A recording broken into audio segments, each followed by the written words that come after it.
At the center of the universe, at the border between the light and the dark, stands Castle Grayskull. For countless ages, the heroes of Grayskull have defended the universe against the forces of evil. Walk through the Hall of Living Pictures and learn the history and mystery of the masters of the universe. Dive deep into the mythology of Eternia, Etheria, and more. For those who know the stories of Grayskull will come the power to be supreme, the power to be all-knowing, the power to be Legends of Grayskull. Hello, everybody, and welcome to episode 4.5 of Legends of Grayskull, the fan podcast where we discuss the history, the mystery, the magic, and mythology of He-Man, She-Ra, Primus, Eternia, Etheria, Golden Books, Ladybird Books, UK Annual, Star Comics, Marvel Comics, DC Comics, every comic you can imagine, and more. I'm Matthew Dooch. I'm here with Sean Scavarna. Sean, how are we doing today? Great. I'm doing great. How are you? I'm doing wonderful. We are here today to break our format that we just started. Shame. Shame. But you know what? It's our format. If anyone's going to break it, it's going to be us. It is, and that's fine by me. What I'm getting at here is, as hopefully all of you know, last week in our half episode, we discussed He-Man and the Masters of the Multiverse by DC Comics. We discussed issues 1 through 3. And as happens so often when me and Sean start talking, is we just don't stop. And due to real life outside of the internets, Sean had to go pick up his daughter. I think she would have been fine living on the streets of his town, but you know he disagreed. But she'll get by. At the end there, we kind of wrapped up pretty quick, and we talked about it during the week, and we had more to say than that, and we never got to the part that I was really looking forward to, where I wanted to do our bold predictions for issues 4 through 6, because I want it on record so that you can all congratulate me when I'm right. So we decided we're gonna jump right back in today. This episode's mainly going to be about our predictions for 4 through 6, and a little bit about issue 3 here, which we kind of went through a little fast. So if you haven't watched or listened to last week's episode, go back and listen to it now, because I'm going to try my best not to repeat myself. I'm sure there'll be a little bit of it, but really go watch that other episode first. So I'll pause this here. All right, so welcome back. Thank you for enjoying episode 3.5. So once again here we've got issue 3, brief synopsis. Just so this episode doesn't sound too weird. Brief here I'll be. Anti-Eternia He-Man gets to the 2000X universe. He's got to fight off a group of cosmic enforcers on the way there. And then we meet up. We learn that the Masters, and I will say Masters because this is the 2000X universe, they've all been banished. Skeletor controls Grayskull and the world. King Hiss and Hordak have formed an alliance, and they're kind of the rebellion on this world. Of course, they just want to overthrow Skeletor so they can rule. And our 2 He-Men that we're following and Prince Keldor make it here, meet up with Skeletor. Big battle ensues.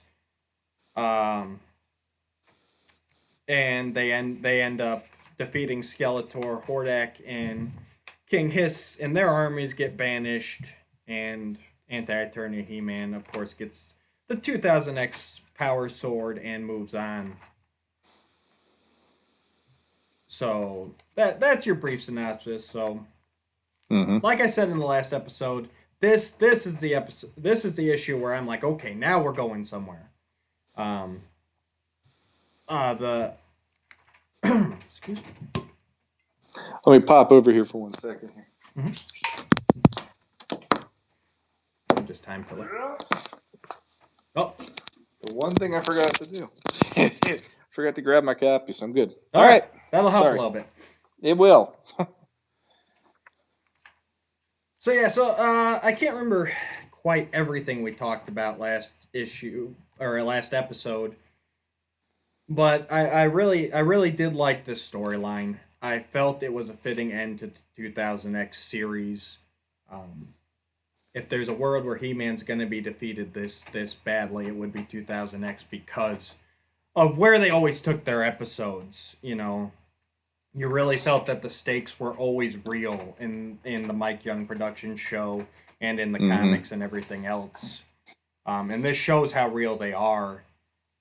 I'll get some quotes here because I know I really didn't get a chance to last issue. I can find it. There's a line. Oh, if I can find it. There's a line from Trapjaw. Oh, here it is. Yeah, Trapjaw, when the evil warriors meet up with the two He-Men and Keldor, he says, sometimes we find kids in Eterno still clinging to their He-Man dolls, hoping he'll come back someday. Like, that right there just says the state of this Eternia. Yeah. Like, all these children running around just hoping that their hero comes back. You've got to imagine the king and queen are dead in this universe. I doubt Skeletor would have left them alive, and they don't come back at the end when all the masters come back. So it really feels like this the continuation. But that line there, you know, like he's just running around and he shoots them. He used the toys at target practice. Like that little hope that those kids have left, he's literally shooting. Like that shows how dark this Eternia is right now. Yeah. I am, you know, for all of my different ways of how I like He-Man, that's one of the ways I like to see him the most. As it's sort of like the movie too, where he's their champion, he's who they pin their hopes on. And you know, at this point with where the 2000X show is, those people need the hope even more than, you know, anyone else, because look at who's ruling them at this point. And I mean, that is mean. Trapjaw is a dick. Right. Where's your toy? I paid $100 for that. I don't care. It's just that's the tone through this whole episode. Here, it's gone. What I felt in 2000 in the New Adventures episode, where I felt like they were playing some of these characters up as kind of a joke, or they really didn't do much research. It's here I really feel like, you know, okay, this they really did try here. Yeah. There's still a few parts that kind of feel awkward, but they really did try. Well, for me being a 2000X fan, you know, like I read this, and from cover to cover, I just kept feeling they got what that entire story was about. And I was always hoping to see even a glimpse. Yeah. What would have happened after the final episode of the show? And I know there is one episode where they wrote it and drew it into a comic book, Captured. By Emiliano Santalucia. He drew it, and Dean Stefan wrote it. But, you know, beyond that, that's the most of a glimpse we have into this world that, you know, it ended 15 years ago, or actually a little more than that now, for 17 years ago, I guess. It's been a while longer than that. Yeah. And it's long enough that at this point, I don't want to do the math because it makes me feel older than I already feel. So anything that gives me a glimpse into that makes me happy. And I mean, honestly, I kind of dig the fact that here's Skeletor. It's basically like a riff on the movie. Yep. Skeletor got Grayskull, you know, and everybody else is down for the count. Where's He-Man? You know, and I really enjoy that aspect of it quite a lot. Yeah, and they like I said before, I think I touched on this last time. You know, they use that disco toy line color variation. Which I mean, for me, it's either that or you make up something completely different. But they wanted to show that he was powered up, and I respect their decision to use something that existed back then. And it's still kind of pays homage to the 87 God Skeletor, which obviously they can't. Yeah. I would have hated it more if they'd forced that into here, like the God Skeletor, because we've said that all these are different universes. Yes. So it kind of pays homage. It uses something, similar, and it's there. It doesn't bother me. I'm good with it. I will say, regarding, and I like Skeletor's plan here. He combined all those different powers and artifacts and amulets, and he just souped himself up till he couldn't be beaten. Like that's a solid plan. Mm-hmm. And Yeah. I did find it funny when I first read through this in that first scene where he says, "Well, I used the Havoc Staff and the Bazafil Amulet." And even me, I'm sitting here going, what in the world? Like, did they make something up, or am I not knowing something? And I go, well, with all the stuff out there, I would hate that they if they made something up, Mm-hmm. So when you read Bazafil Amulet, did you know what that was referring to? I did not, and I actually didn't look it up, to be honest. No? I completely forgot to, because I just wanted to see where the end of this was going. So I'm like, okay, he used something. He used this amulet. Apparently it's a thing. Yeah. And I know we also see some other things he's combined as well. Yeah, I knew the other stuff, obviously. He says the Diamond Ray of Disappearance Yeah. and that. And,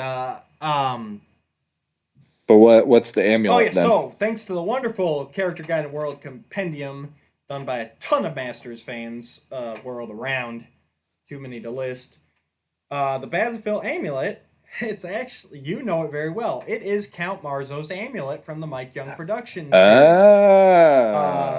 Okay. It's a mystical red gem that enhances his strength, cast spells, and create weapons. Nice. So apparently it was named at some point, maybe in the scripts. I don't know where they found that it was called a Bazafil amulet. I'm assuming probably the scripts for the Count Marzo episode said it. So even I learned a little something thanks to this comic. Nice. And here again, again in specifics, I like Keldor interacting with these Skeletors. That's been my favorite. That was the only redeeming part of the New Adventures for me. It's a good part here again. Mm-hmm. And it still scares me. I know. I mentioned this a little bit, but Keldor being visited by all these ghosts of Skeletor, you could say, Christmas Story style. Like he's learning what makes them Skeletor. He's learning what roads his doppelgangers went down to lead them here. And I've still got this part in the back of my mind that's going, well, is this kind of creating the perfect Skeletor here? And we'll get into that a little bit more later. But here again, like he talked to New Adventures Skeletor and found out, what led him wrong and about technology versus magic. Here he's talking to 2000X Skeletor and finding out about how he actually conquered the world. And it's just some good monologuing here. I like a good monologue. And it fills us in on all the backstory. I feel like I'm getting a whole nother story because, like you said, it's filling me in everything that's happened, basically, in bullet points since the 2000X series ended. Yeah. So, yeah. Sean's got nothing to say on it. Well, I mean, I'll be completely honest. My main focus with this issue was so much more into what's the glimpse behind the curtain that we finally get, and that's just how it's always going to be, because this is a section. I've said it on the first episode we put out there with the beginning. It's like this line, no matter what you do, it's the forgotten line because it didn't do well, and that it makes me just happy to go, okay, fine, you're not going to sweep it under the rug anymore. Like we said on the episode the 2000X separation episode that we did, where it's like there are some accolades for this that I feel are going unsung a lot of the time. So I love that about it. As for the what you're talking about when it comes to Keldor, That's one of those parts of the entire story that I'm curious to see how it plays out, because here is supposed to be the good version of Skeletor or Keldor before he's become Skeletor, and he's getting to see all these various incarnations of another version of himself, and he's getting to hear these deep dark secrets from other versions of himself, and we don't really get to have a whole lot of time of what's in his head when these events are happening. It's more he's getting this knowledge.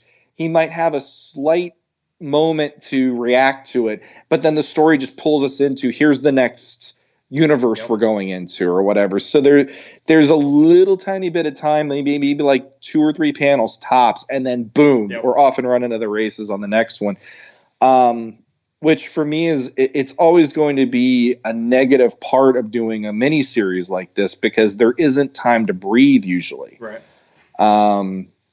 But I'm very curious to see how this does play out with him, because he is seeing the worst versions of himself. Mm-hmm. And, you know, your take of what if this makes the most ultimate Skeletor, it's possible. Like, that's what we were talking about, the what ifs, the predictions and all that stuff. And I mean, one of the ideas, if we went there, is, you know, what if he has to become the most ultimate Skeletor to defeat the most ultimate evil of He-Man? He has to become the almost ultimate good version of Skeletor to confront the most ultimate evil of He-Man, because it's the whole Alpha and Omega and all that kind of stuff. He's seeing where he went wrong. Right. In every circumstance. So the potential is there for him to go, well, I'm not going to do what he did, but I'm going to do, but I have this at my command. Like I have the Havoc staff and I have this.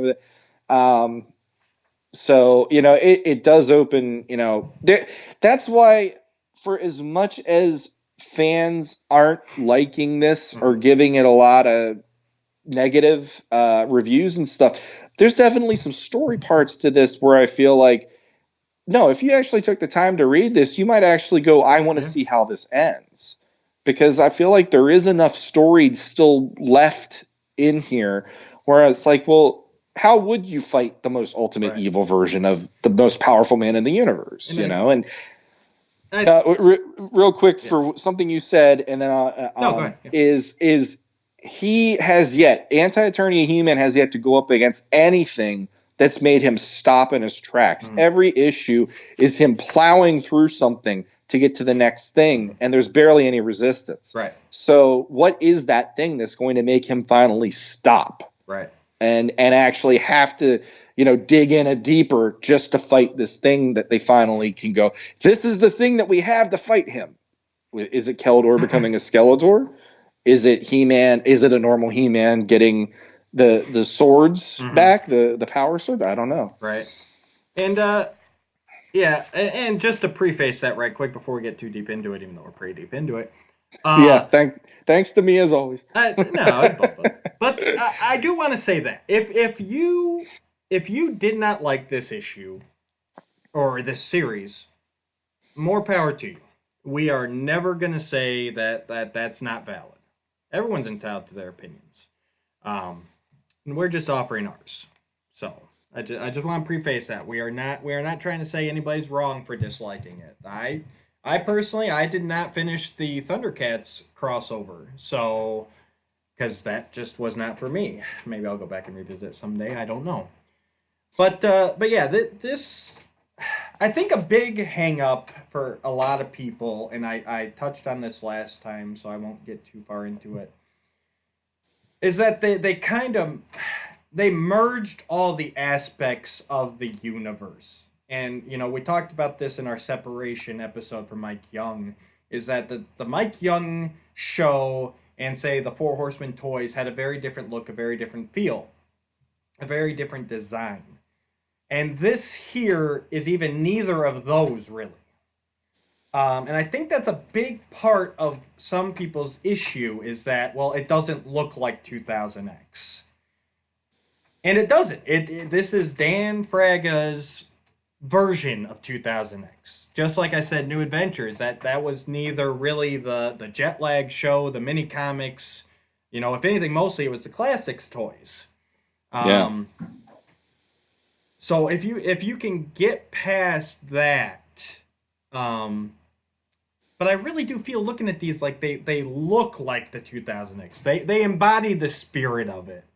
And like I said, the biggest problem is that we find out that they're going to do Filmation in a very different art style, very similar to Filmation. And I think that's the biggest problem right now, is that why is Filmation so special? But I won't get into that again either. Yeah, and honestly, I'll be once again, talking to you usually starts. This is why we tangent. Yeah. This is why we rabbit hole. Because talking to you usually gets my mind going. Well, crap, I didn't see it that way. And the whole thing with you talking about like, well, New Adventures didn't look like the show, Right. and that automatically made me just stop and go, oh crap! Like I never. Okay, I draw. I'm not going to say I'm a professional. I'm not going to say anything about, He is a I don't do professional. comic He is books. amazing. I don't do comic He books. I doesn't do don't do comics. I get paid for commissions Yep. from time to time. But the thing is, if it was me doing this series, I think in my head I would just draw it as I draw everything. Right. And that's not because I'm not thinking things through or whatever. It would be more along the lines of I would just want it to be the way that I draw it, because that's just the automatic go-to when I create something. Exactly. When I look at the New Adventures issue, to me, that's why that issue, I didn't have many problems with it. I don't have a huge knowledge base in New Adventures, number one. But number two, the thing that makes New Adventures work for me as a He-Man fan and as a collector is Classics knocked it out of the park on almost every single one of those figures to make me go, well, crap, now I need these characters because they look amazing.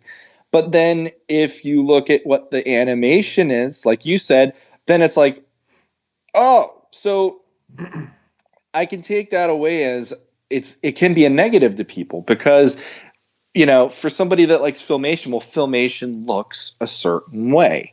And that has been branded. It's all across the DVD sets. It's on T-shirts, whatever. It's everywhere. Memes, whatever. I mean, they even have the toy line separate for that. And it's like that's the only line that gets that kind of credibility. Everything else is here's the standard version of Classics we're giving you for these figures. Right. So, it's like you're opening up a whole floodgate in my head of, okay, so New Adventures should have looked like the cartoon. 2000X should have had these hulking characters like we discussed it on Separation, but the representation visually of them, they are huge. Right. He-Man should look like a mountain. And, it's like the cover represents that. But then on the interiors, it's like we're getting the standard version of here's how they look typically, either through the toy or through just here's an artist doing a muscle figure to make this character come to life on the page. And the other problem is that they switched artists partway through this issue, which I don't, you told us about that last time. I don't like when they do that. And while I didn't know for sure that they did, I definitely felt a shift. Yeah. Like, I just thought Dan got a little sloppier. But yeah, it was actually a different artist. I hate when they have to do that mid-issue. Yeah, I actually asked him about that when I got to talk to him on Council of the First Ones, because I could tell like the minute that you see the difference, and I knew Tom Derenick was going to take over, but I didn't realize he didn't finish the entire third issue until I got to look at it, and then I was like, oh, okay. And for me, I've seen Tom Derenick worked on the Eternity War and stuff, so he's not new to He-Man at all. No, but there is definitely a different line to his artwork, a different way. But here's the one thing that I found out is Dan Fraga actually did all of the layouts for the entire issue. Okay. So everything in the issue follows the way that he wanted to see it done. He just didn't get to the final product at the end. And the one thing I did ask him was, is there any page that he wasn't able to do that he really wanted to do, but his schedule wouldn't allow him? And he said the page he wanted to do the most that he couldn't do was the part with Anti-Eternia skewering tappers. So there you go. Yeah, and I won't. You know what? You talked a little earlier about the taking a breather, taking a moment. I the closest I got to liking Tapper's Grayskull was that moment with him and 87 in the jail cell with Tila. Mm-hmm. Um, and not even because of Tappers. Once again, give me any other He-Man in that role, and I would have felt even more. Like that's the thing. Like Tapper's death is built up in this issue to be a thing, and I still rereading it again here. I still can't feel anything when he's impaled on that sword. I cannot. Mm. Um, if they had even just done like the old DC Comics He-Man in '87 movie He-Man this whole time, and I would have felt so. The script is there. Like I want to feel something, I just don't. But I, yeah, go ahead. I was just gonna say, like, we talked about it before, but I think it still stands as a valid point. Tappers being there opens up to me like a whole. It's like a mess then, because Hmm. we had Sideshow, and that's just a statue line, Right. and then we have Tappers, which is a video game. But all the other ones are legit. These were Hmm. mythologies. These were like there's Bibles written to these cartoons and these universes. But then we have this one-off thing of here's Tappers, here's Sideshow, Yeah. and those are representations, but they're not necessarily a storyline to follow that would invest somebody the way that Filmation Right. would, the way that Jetlag would, the way that Hmm. 2000X did. So, like characters like that, there's already a certain amount of it's hard for me to care because it's a visual. Right. It's not a story I've been invested in since I was 4 or And 5, you know. honestly, if they had to do it, if they really had to do it, they should have used the He-Man from the most powerful game in the universe, because that was an act. I still have that on my phone. I still play that to this day when I'm sitting waiting for something bored somewhere. That is a nice side-scrolling beat 'em up. Feels very much like the old Turtles games and stuff like that. Like, and there wouldn't be any of this silliness. There wouldn't be coins popping out or any of that, Easter bunny suits, because most powerful game in the universe was very serious. It was, I mean, it was a cartoony style and an over exaggerated style, which also they used that for the toy line. The Masters of the Universe minis were supposed to be that same kind of style. Yeah. So it's even more legitimacy there. Like if I'd had those designs here and him being a serious He-Man, like I could have gone for that. But Mm-hmm. the jail cell thing, it answers some questions for us too. 87's postulating that the rules are a little different from Eternia to Eternia, you know, um, and he even talks about how he doesn't have a secret identity. There is no Prince Adam. The war for Eternia, Tapper says that his world had no rules. Um, and here, one thing was consistent with most every He-Man I've encountered, besides the big talker here. Continuing the ruse of being a vapid, irresponsible prince was difficult, especially knowing how much we disappointed you, Tila. Mm-hmm. Thank you. Yeah. I have been saying that about the He-Man Adam dynamic for years. Even before Mm-hmm. we met, I've been talking about that. Nobody gets that. Nobody, or they want to just go, well, well, I've gotten into this before. No, it's like let's go for it because it's valid right here. Let's do Well, I'm saying it. that's exactly how I've always it's a ruse. It's a facade. That is not Adam. Adam is He-Man. He-Man is Adam. Yeah. And this shows that Tim Seeley gets it. Mm-hmm. For all the mistakes he made, and I called him out last episode, he gets this dynamic, except for Yeah. the worlds where, and it does show that Adam's secret came out in the 2000X universe here. Tila tells you that.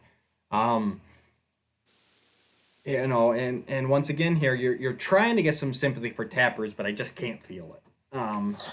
But it's nice to have some answers there. Some it just like you said, it took a moment. It's a one page, but I feel like we got some meat there. Like we're finally getting to the depths of what this comic's trying to do, where it's going, what the.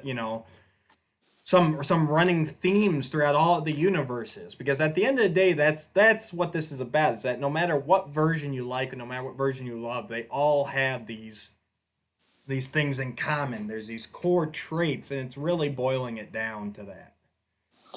I'll admit though, you didn't care for Tappers, but I think the way I looked at that scene in the cell in particular was, it wasn't just Tapper saying that; that was every version of him Right. saying that to her there, and that's kind of where I got like. I don't want to say it got me emotional, but it definitely made me like feel for that character then, because it's like, out of, I mean, you see it in Filmation, and you'll see, his father's disappointed in him and he doesn't want his dad to look badly upon him. And there's times with Tila and all that stuff too. But like 2000X, there's definitely these moments that really eat at him, because Tila, out of anybody, is riding that kid because she's always seeing him turn tail. And like through the first like 5 or 6 episodes of the first season, you're going to see so many instances of her being like, oh, are you going to run away like you did the last time? And there's people who look at that as, oh, she's being, there's worse words, but you know what I mean? and it's like, I don't feel like she's trying to do that to him. I feel like she looks at it from the responsibility aspect, from, I'm standing here holding the line with my father, with all the other masters, and I see you as the only person that has to run away every time something big is happening to this place. Why are you, the prince, not caring while I'm here busting my butt to protect us from Skeletor, to protect us from whatever things, And Go ahead. Well, I was just going to say, and it's probably what you were about to say, and about the fact of her feelings for Adam. I mean, and sitting here going like, I'm the captain of the guard. I'm, and I love this coward. Deep down inside, I won't admit it, but I have feelings for this coward. And how can I be with this guy? Like, yeah. Well, you'll never catch her talking to He-Man in a way where it's like, there's always this moment where she'll say to Adam, oh, if you could only be more like He-Man. So when she says that, I never ever for 1 second take it for, I want He-Man. She takes it, the way she says it is, I wish you could be more like someone I respect because I love you. And that's the thing about, or maybe not love, but I care about you more than I want to let on, because I don't believe you're a coward, or I wish you weren't a coward. And that little scene, I was actually really impressed by, because him just going, that isn't how I ever wanted you to view me. I thought that was a great, like, that was a great, he got, not visually, but he got naked for her in that moment where he's here's who I am underneath all this stuff. I didn't mean it. Sorry. And now we're gonna die. Yeah, and that's actually the moment. Once I read that, I'm like, okay, Tappers is dying in this issue. I said he's gone finally. But yeah, that's what makes it. And it's those little moments throughout this issue that really feels like, okay, they're getting these characters now. That's a whole story in itself, and it doesn't say one way or another. But I've got to imagine that Adam didn't reveal his secret to Tila in 2000X here. Just the way it's all written, and maybe I'm reading more into it, I feel like it was like forced out. Like as Skeletor gained control, the truth was exposed.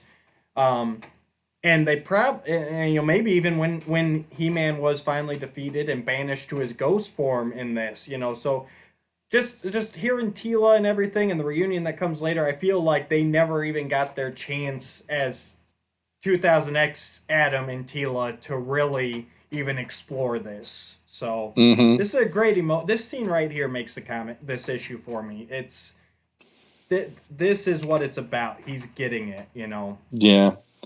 And Skeletor's plan to banish the He-Man to a ghost form. So He-Man's been wandering the halls of Grayskull this whole time, unable to do anything, growing older, as you can see by the beard and everything. He's you gotta wonder what state this He-Man's even in, which allows him to get manipulated by Shadow Weaver so easily, which I feel is a direct result of that. And here again, it plays up. I just felt the characters were finally getting right. Tim Seeley's finally finding the different characters' voices Shadow Weaver is great to see there, and her manipulating is right in line with everything we've ever known about a Shadow Weaver. Agreed. Yeah. Yeah. I mean, to be honest, and this is just me, there's something epic looking in the sequences where they're about to go to war here. Yep. And you're seeing the entire line of Skeletor's troops. Yeah. And like I didn't notice it the first time for some reason, but freaking Spikor, dude. Yeah. I mean, look at Spikor. Yeah. Spikor's a mountain in this, and I mean that's something that for me, like it's the visuals. Hold on here. Yeah. Okay, we're good. All right. It's the visuals to me that makes this so great. You know, like 2000X. And even though they didn't go with the cartoon style, you know, there was something great about, like, we just got through the Crisis on Infinite Earths miniseries, and the one moment that you and I both geeked out a bit about was Tom Welling coming back for his moment as Clark Kent. I was gonna bring this up too. Go for it. Go ahead. You got it first. The thing for me was seeing 2000X He-Man come back, and like the thing too is each He-Man has their identifiable armor, their identifiable look, and 2000X gave us the snake armor.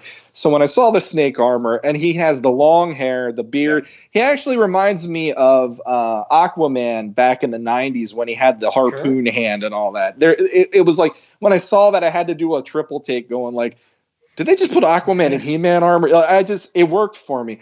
Yeah. But there is something that just, it feels like home to see that character again out of all the characters you get to see in 2000X. When I saw him, I was like, thank you. And, you know, like everything else about the issue, it's like, I think the thing was the drama and the fear in me was heightened now because now he's back. And every issue we've seen to this point is that version of He-Man now is going to just get dusted. That's it. So, you know, like I'm sitting there going, don't do this to me, Tim Seeley. You're giving me back 2000X for one issue. Don't do this to me. And for me, it's you brought up the Tom Welling, the Smallville cameo in Crisis on Infinite Earths. Spoiler alert, if you have not watched Crisis on Infinite Earths, if you're planning to, you might not want to listen to this. That scene where we find out that Clark gave up his powers, Lex apparently, after all those seasons, turned out to be just a good guy and a good president. Yeah. And Clark felt comfortable giving up his powers forever. Like, to me, once again here, I'm like, I told you offline, that is the most Smallville ending to Smallville.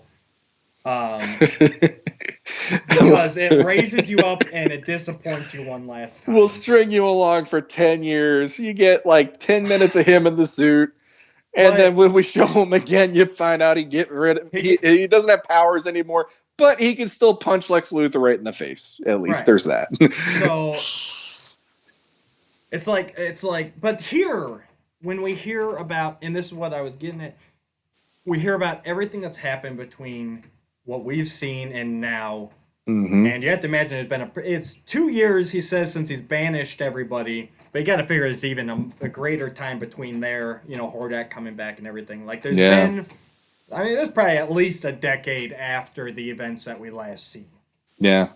And just hearing of what transpired in that time and where they're at right here, I'm good with it. Yeah. Like, it puts me at such a peace. Like, I'm like, yes. Exactly. This is an ending. This is, and it's still not even really an ending.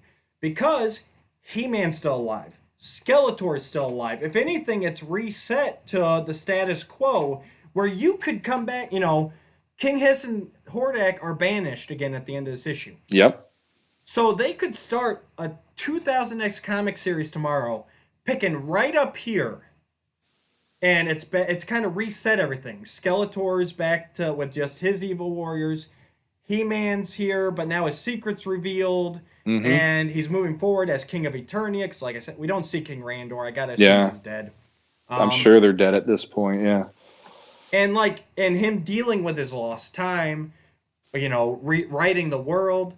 I would watch that. I would read that. It's I even if I wasn't a 2000X guy like I am, Right, that's a compelling enough story for me to go. Here's a He-Man who he knows what's been going on and he right, couldn't do anything about it. How would that make you feel? Like, I yeah, mean, there aren't many stories that I can think of off the top of my head where, the hero is seeing everything that he loves getting taken away yep, or torn from him in a way where he just can't do it. There's no right. way he can intercede or step in. That makes that He-Man so much more compelling to think of the story Right. potential there for me. And basically what it's doing, and spoiler alerts if you haven't read the Eternity War yet, but it's mirroring that Eternity War storyline. I was just going to say that too. Yep. Mm-hmm. Which what I'll say it again, and I'm really gonna get in depth when we start hitting Eternity War, which we will because I love that series. Some of the earlier miniseries, not so much, but Eternity War is where it found its stride. Yes. Um, the problem with that one is that we didn't get any of the backstory. We went right into the end game. Yeah. With this, it's setting up 2000X to where all that still happened. All the comics, Yeah. all the MYP. There's a big chunk in the middle here that they could even go back and fill in the gaps. Which, uh, Hordak and King Hiss aren't defeated. They could come back again at a later date as they yeah. bust their way out of whatever dimension Skeletor banished them to. And Um, the one thing about Eternity War, real quick, is they weren't afraid to tell those stories. They right, went back and they started telling you stories that led to the fall of Grayskull right, in the middle of all that stuff. So you had some context. So it's like, my geekdom's going nuts, going, okay, we have this as a peaceful way of saying this is how the series for the show ends. right, Boom. But then if we pick up day one from then on, that like you could do even like a 2 or 3 issue arc where here's something that of the events between the show ending right, and this moment to show here's how the masters got taken and put into the right. in prison.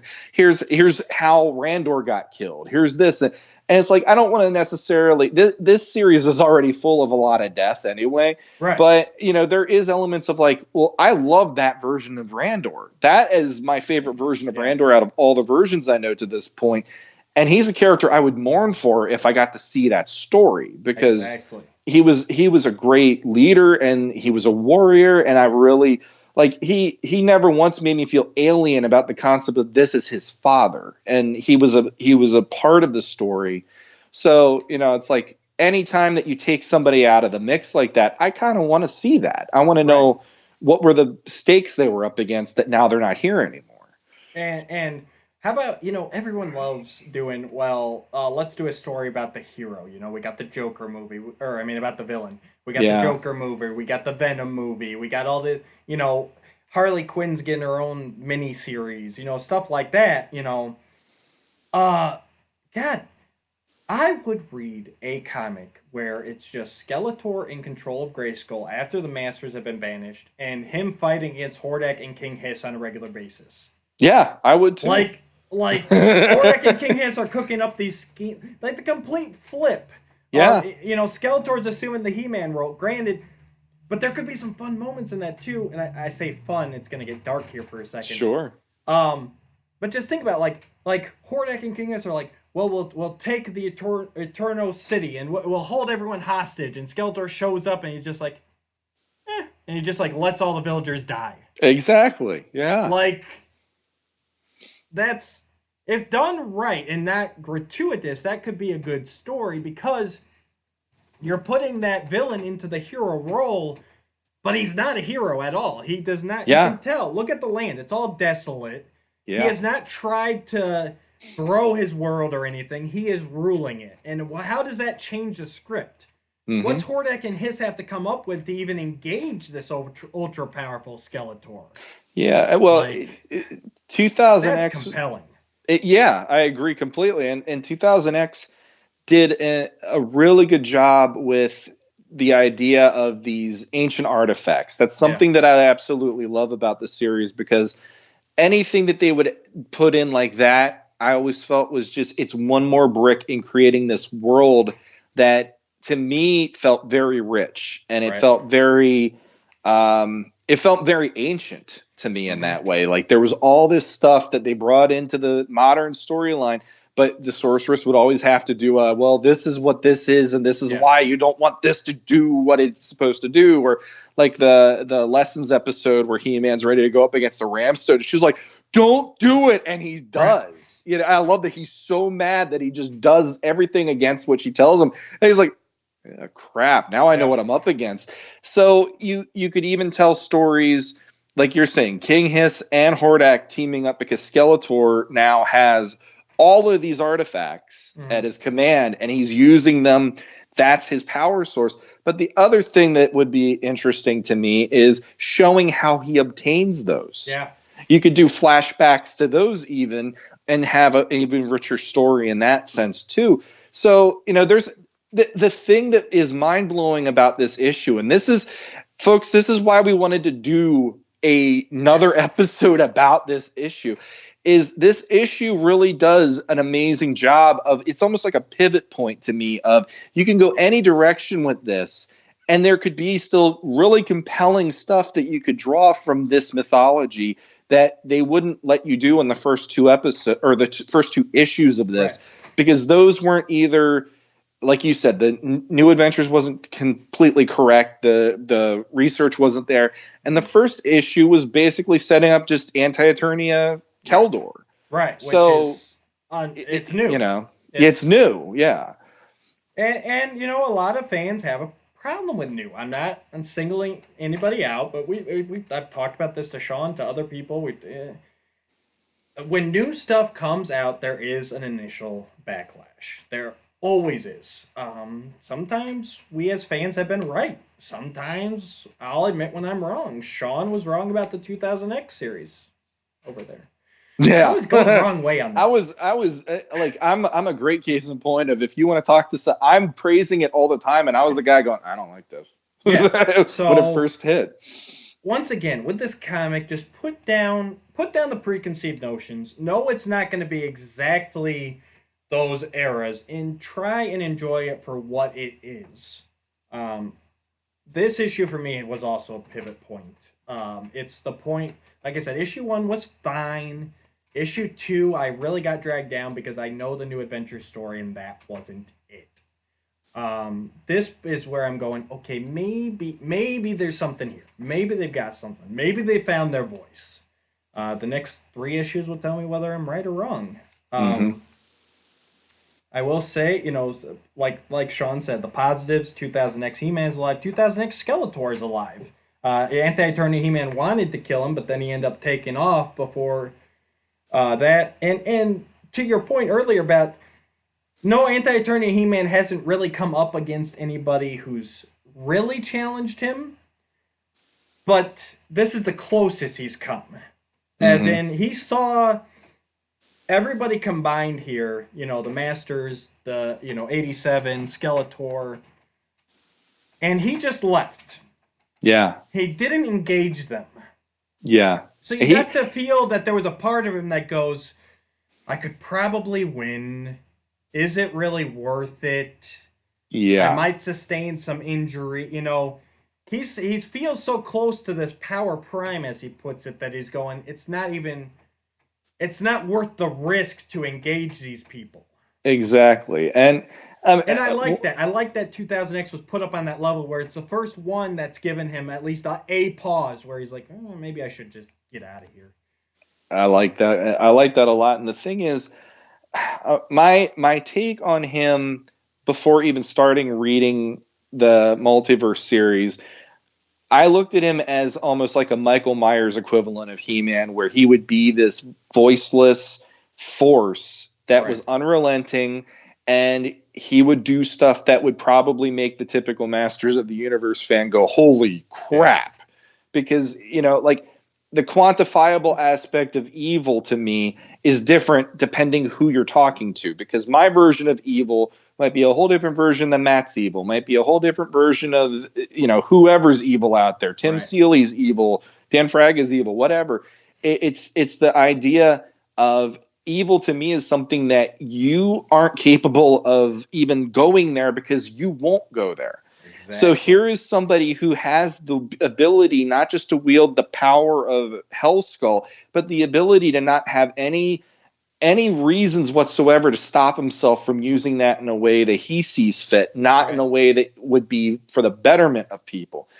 And there's just there really is something about that rattles me, but at the same time, like he has been like Michael Myers in the sense where each time he's taken one He-Man down, he's usually taking him down one-on-one.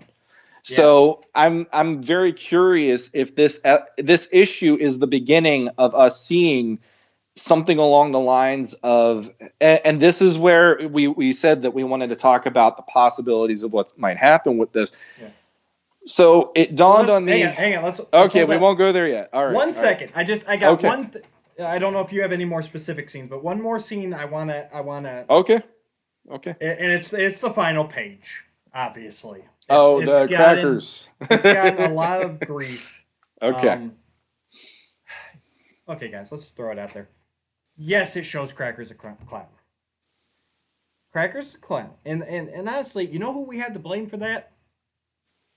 Us, the fans, because we have made Crackers the clown into a thing, and it pains me that he has, because honestly, go search the He-Man.org forums. Go just do an internet search. I guarantee you will get more hits and more discussion. Granted, they're all bashing this character, but you will get more about Crackers the Clown than you will about Malactha. Probably about Uncle Montork. More about him than Negator, which I felt was a great two-shot Filmation villain because he had 2 episodes on him. Mm-hmm. The Game Master. Like, there are so many great sub-characters in Filmation, but Crackers the Clown is such a bad character that has become a thing. Yeah. So, that's why Crackers is here. Just like we said, Tappers is there because Spider-Ham was popular into the Spider-Verse. That's why Crackers was here. Mm-hmm. I don't think it's anything more than that. I doubt we're going to see the adventures of Crackers the Clown in the next issue, but he's there because he's become a thing. I mean, he's been in classics bios. I don't even think. Well, Malactha was probably in the Shakoti bio. Yeah, I think I doubt Negator. I don't follow the classics bio closely. So someone correct me if I'm wrong. Danielle, especially if you're listening to this, I know you'll know offhand. Negator, I'm sure the Game Master. No, the Game Master was in one. I think actually Danielle did one with him in it. But Negator probably wasn't. But that's why he's there. And everyone's so focused on Crackers, myself included. You got the issue there, right? Mm-hmm. If you actually look down here, they're obscured by the logo, because for some reason they put title pages on the last page now. But it's actually also got Squinch and Delora down there, the widgets. Yeah, it does. Yeah. And I didn't even notice that until actually about 5 minutes ago when I flipped to this page.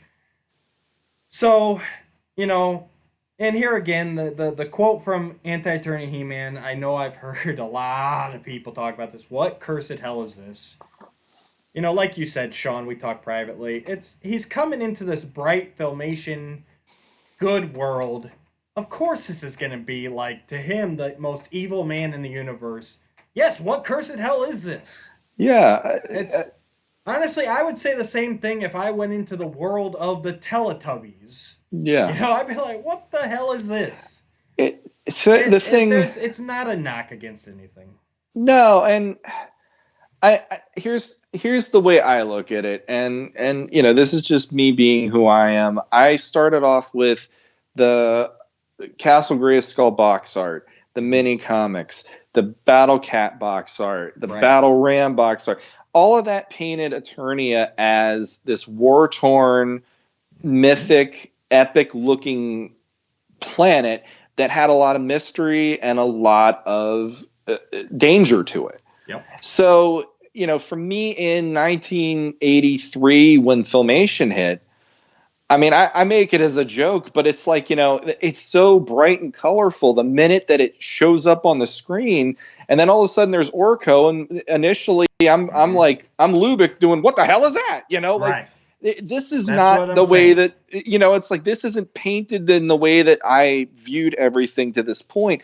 And so Filmation kind of had its own take on all this stuff. Yep. They had a bright way of looking at it. They didn't want to make it so fiercely dark and scary that they were going to alienate children every afternoon while they're, or traumatize them. I mean, there's other 80s properties, cartoons that did that, like Transformers the movie, that traumatized kids. Exactly. They didn't want to do that with He-Man. They were trying to make it accessible to all ages to have some fun for 20 minutes each afternoon watching this show.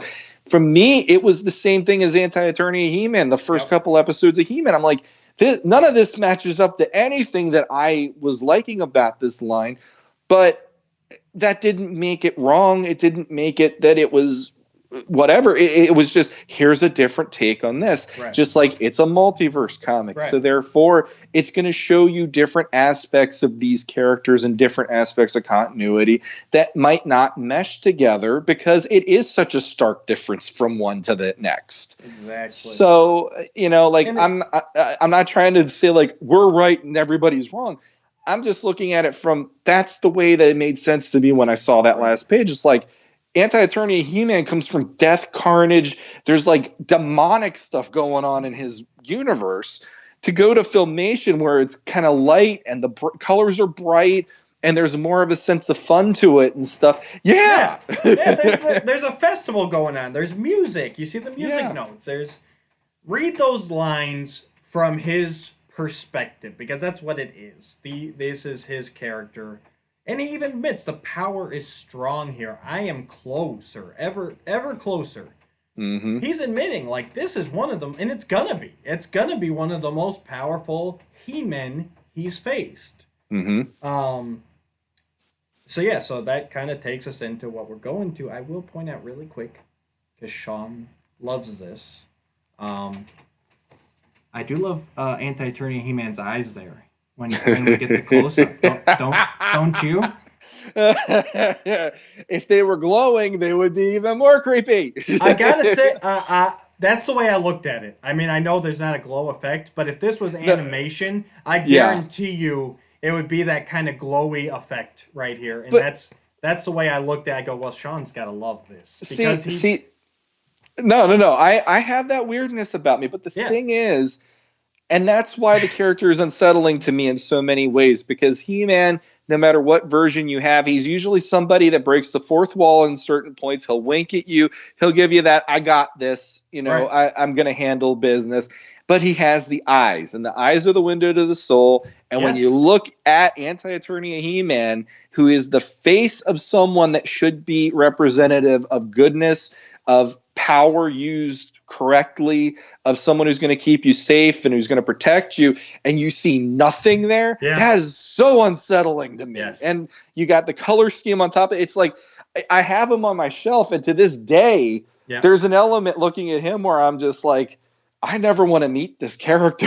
It's just, it's spooky. He's soulless. Yes. Right there. Whatever that orb of horror, whatever they called it, whatever that did to him, man, it took any atom out of there. This is a He-Man that has no atom left. His soul is gone. Mm-hmm.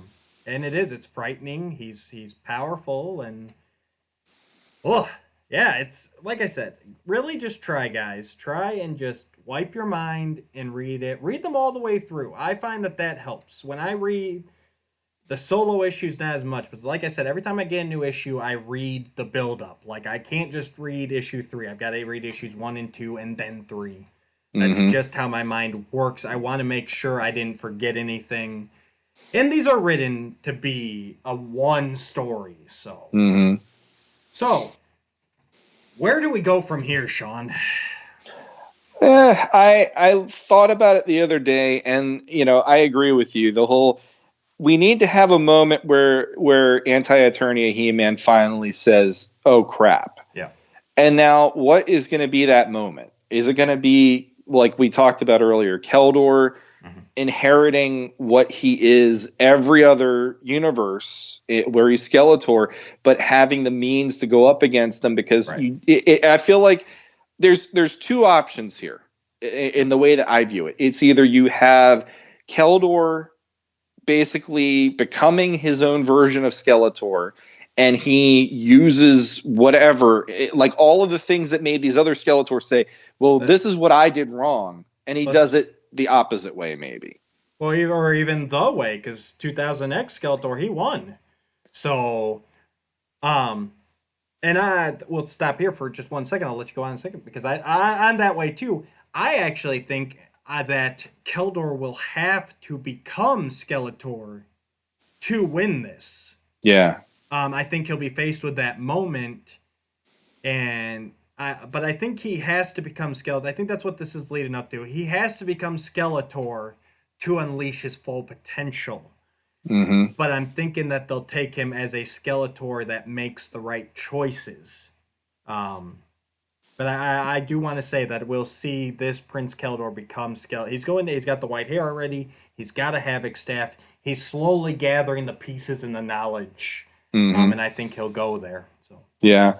The other way that I was looking at it, and this would just be me being who I am, and this is, I almost want to call it the end game thing for this. The end game ending is, I just have this thought in my head of, you have Anti-Eternia He-Man have already laid carnage to all the different versions of He-Man that he's come across. And he's there at the beginning of the mini comics, the Alcala mini comic Barbarian He-Man. That version, well, that's where I'm thinking it's going to end up, because I have seen the covers for the next few issues. I have not. Okay, well, I won't try to get into the. I know the one is quite interesting. I think it's the final issue one. It's a transformation sequence that looks kind of demonic, or like Venom-ish. Oh, that one I did see. I did. Unfortunately, I try not to seek it out, but once in a while it does. Just Facebook or whatever I happen across it. I did see that one. But I don't know. There is a part of me that thinks, okay, I would love to have, because we've had one transformation sequence in this entire book in the first issue, and he dies. Yep. And all the swords are with Anti-Eternia He-Man. He absorbs every single power sword into his power sword, and he keeps going from one to one. He keeps going from each one. So all I keep thinking in the back of my head is, I bet any money that what will happen is Keldor is maybe getting changed into Skeletor somehow in maybe like the 5th issue somewhere. And it's like all hope is lost. And you have Alcala He-Man finding a way to get that sword back from Anti-Eternia He-Man. And I'm getting freaking goosebumps thinking of this right now. Yep, go on. And you got it. he looks at the sword and he finally says, by the power of Grayskull, because he's never said it. Right. He has never said it in those mini comics. It was always going into the Filmation era where we finally got those transformations. And he is the one that unlocks every power sword that has been swallowed up by this. And maybe either he gets to get all of those He-Man's energy into himself, which then is like a force to be reckoned with against Anti-Eternia He-Man, who now would be depowered except for the power of Hellskull. Right. Or he brings back every version of him that has died to that point, which then is the most amazing on your left moment in history for He-Man. Because imagine the portals or something opening. Imagine the Filmation portal. And those, how they transported them. And then maybe like the sorceress is the one who unlocks all those portals. Every He-Man shows up, and you have like that lithograph that they did in the 2000X, where you have him standing there holding the sword, Filmation on his right, 2000X on the left, New Adventures there. And it's just the whole, we have the power, and him charging into battle against that guy finally. Yeah, I think the army of He-Men is going to come into play too. My mind went the same way. It's not just me. I hope it's not quite and maybe even that's why Keldor is here, because maybe he's the one who summons all the He-Men. Maybe he finds a way to even summon them back from before they died. Like Skeletor's manipulated time in various continuities. You know, he's gone back in the past and everything. Maybe he finds a way to draw all these He-Men from before, you know, they were killed, before their universe was destroyed. But yeah, I imagine it's going to go somewhere there as well. And that would be awesome, honestly. That would be, I'm getting good picturing that. Here's a question for you. Do you think Dolph lives or dies by the end of this? I think he'll live. I think he'll live. I think Filmation will die, but I think he will be sacrificing himself.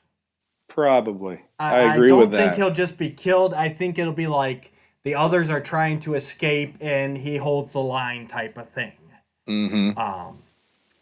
But yeah, that's how I'm going with it. Yeah, because my head goes to a bunch of different options. It's like Dolph's lasted this long. He's up to issue 3. Tapper's just got snuffed. So it's like we have basically Dolph, He-Man, and we have Keldor now. And that's pretty much your A team going into everything else that's about to happen along with Filmation. But yeah, like if they there's a part of me that would love to see that. I'm not going to lie. There's a part of me that wants to see every He-Man come back to life somehow. Right. And just bring it to them because they're owed that at this point. And there's another part of me that almost goes, I want to see something come out of left field that I wouldn't have expected. Right. But then I'm also like, sometimes stuff like that pisses me off. Though. You know, like why didn't that was something that was so out of left field. The only thing that I could think of that would be like crazier is we didn't get to see what happened to the Zodak force at the beginning of this issue. So what if you think we could call them Cosmic Enforcers instead of Zodak Force? But I mean, okay. I just came up with that name off the top of my head, though. Every time I see a group of them, I just go to Zodak Force, and it's because it's just it's Zodak, but it's like it's everybody dressed like Zodak, like the Green Lantern Corps. It's just my mind goes there before I go to Cosmic Enforcers. So. But having them having to step in or something because we don't know what happened to them. We know Spectre came through. Yeah, he did. Yeah, he's dead. So it's like, okay, well, what about the other ones? Are they dead too? And that should have made people happy. Hey, they brought Spectre in. Yeah, but they killed him. They did. You know, would you rather see 2000X He-Man die or would you rather see Spectre die? Like, you know, that's. Like I said earlier with the Gwildor thing, like, okay, he is a disposable character. You know, if you're going to kill those side characters, kill those sub-characters, you know, maybe that's why Crackers is there. Maybe Anti-Eternia He-Man's going to walk up and kill him right away in the next issue. You know? And maybe they're purposely doing that. And I didn't even think about this till just now when you mentioned it. Maybe they're doing that on purpose. So they're like, well, how can we get a high body count but without killing off like the Teelas, the Cyclones, the Man-at-Arms? Which people get really upset when they do that. Yeah. Just throwing it out there. Maybe that's why they're using all these kind of joke characters and the fan-hated characters, because they view them as disposable. But like you said, I'm hoping, and I mentioned this last episode, so I won't mention it too much more. I'm hoping at the end of this that, like you said, they are brought back to life, or their universes are restored. I think that's the only proper thing to do. Yeah. I think, and we're only on issue 3 out of 6 of them and stuff, but I'm not going to lie. The one thing that I really hope happens sometime sooner than later is they bring back a proper ongoing book, because I know they've been doing like the Thundercats crossover and then the Injustice crossover and now this. And, you know, as much as I like that these events are bringing masters into comic books one way or another, there's a part of me that's like, I just want to be with these characters again. I don't want a mini series to do this. I want to be able to sit and enjoy a storyline and then have it go into the next storyline. And I really would like somebody... Or even don't have it go into the next storyline. I mean, just have, you know... this arc takes care of the Diamond Ray disappearance. This arc is, a Trapjaw character arc where he goes on his own adventure. Because even the earlier ongoing when DC had it, it was still building to the Eternity War. Yeah. And that's, and all the comics seem to do it. Marvel's always going to their next event. DC's going to Yeah. their next crisis. I agree with you. I would love to see when this is all said and done, just a story, just an ongoing that's just that they're not trying, and maybe have a character die here or there, but not every issue or every arc or huge death and destruction. Just have the status quo. Have a He-Man versus Yeah. Skeletor. Get 50 issues down the line and bring in King Hiss. Get down the line and bring in She-Ra and Hordak. Have those changes, but have them go for the big game. Like, just have a series. I agree with you 100%. Yeah. there. I feel like I like the Thundercats one more than you did, and I didn't mind the Injustice one for the most part because as a kid, my two favorites were He-Man and Superman anyway, so it was kind of cool to see them go head to head and stuff. But And that felt different enough to me. Like, Injustice is a different, even niche corner of the DC universe. Yes. So that felt so separated to me that I can easily just like, okay, this is definitely a one shot. This has nothing to do with anything else. Exactly. But I feel like I hate to say this because I'm not trying to undervalue the talent behind it, but I feel like there's a disposability to these stories that you don't get if you're having an ongoing series where it wants to start telling a story, and whether or not you do it as it's going for a long form story, or if it's, like here's 2 or 3 issues devoted to this or that or whatever. Yep. I'm at the point though where these are enough of a start and stop to go, I want to tell, let's start with issue 1, and then 12 issues later we see that's a story that played out through those 12 issues. Exactly. And not have to have a new event to do a new reason why we need another He-Man book at this point. Because the He-Man story started as Superman going to Eternia, and there's He-Man in the 80s, and we addressed some of that with the temple to tempt the gods. So I want to go. That was just a marketing stunt to get people to buy that first comic because Masters was relatively unknown. So they're like, well, we'll throw Superman in there because he's our flagship character. Yeah, exactly.